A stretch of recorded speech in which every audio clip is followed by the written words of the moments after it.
and school and were where most of the town's boarders lived. At present, the Smith family's boarder is Jimmy Head, the short-order cook at the trolley car diner. The Robinsons next door have Beatrice Woods, the Little Blind Songbird. The Watleys up the street have Miss Tuttle, the high school English teacher. But soon the Smith family will take in a new boarder who will set in action a chain of events that should eventually wind up in the pages of history books. Of course, they don't know it at the time, especially their 10-year-old son, Bobby. He is at the moment downtown standing outside the barber shop with his friend Monroe Newberry staring at the revolving red and white stripes on the electric barber's pole.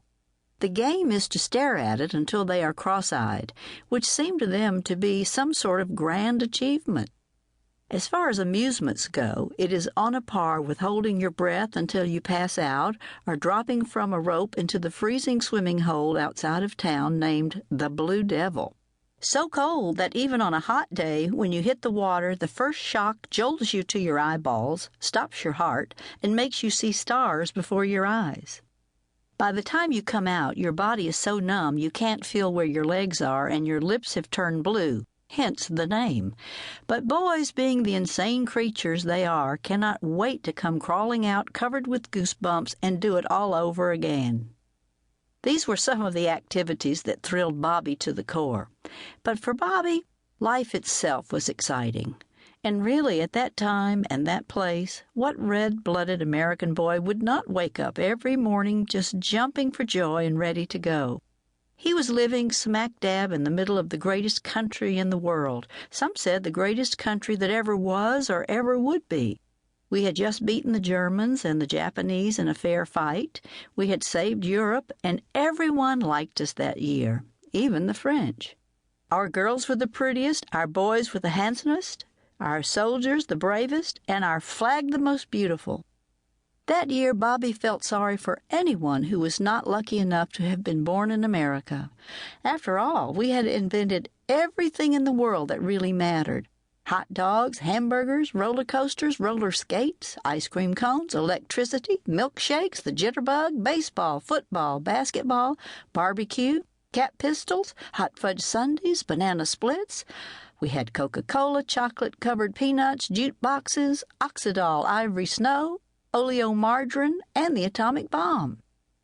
Bobby's own state of Missouri had given the world Mark Twain, Walt Disney, Ginger Rogers, and the great St. Louis World's Fair. And it had been aboard the battleship Missouri the Japanese had surrendered to General Douglas MacArthur. Not only that, Bobby's Cub Scout troop, Bob White Patrol, had personally gone all over town collecting old rubber tires, scrap paper, and aluminum pots and pans that helped win the war.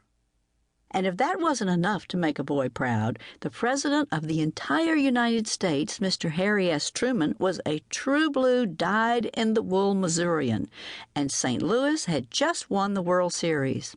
Even the trees stood a little straighter that year, or so it seemed to Bobby. He had a mother, a father, and a grandmother, and had never known anyone who had died.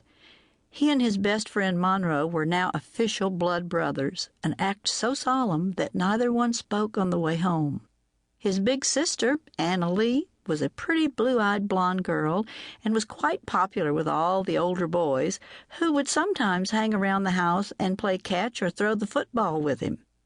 Sometimes he was able to make a quarter off the guys just to leave them alone on the front porch with Anna Lee.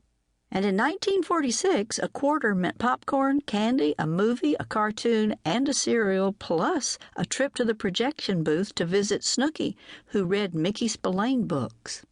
And after the movie, he could go next door to the trolley car diner where Jimmy, their boarder, would fry him a burger if he was not too busy. Or he might stop by the drugstore on the corner and read a few of the newest comic books. His father was the pharmacist, so he was allowed to look at them for free as long as he did not wrinkle or spill any food on them. And Thelma and Bertha Ann, the girls who worked behind the soda fountain, thought he was cute and might slip him a cherry Coke or, if he was lucky, a root beer float. Downtown Elmwood Springs was only one long block, so there was never any danger of getting lost, and the year-round weather couldn't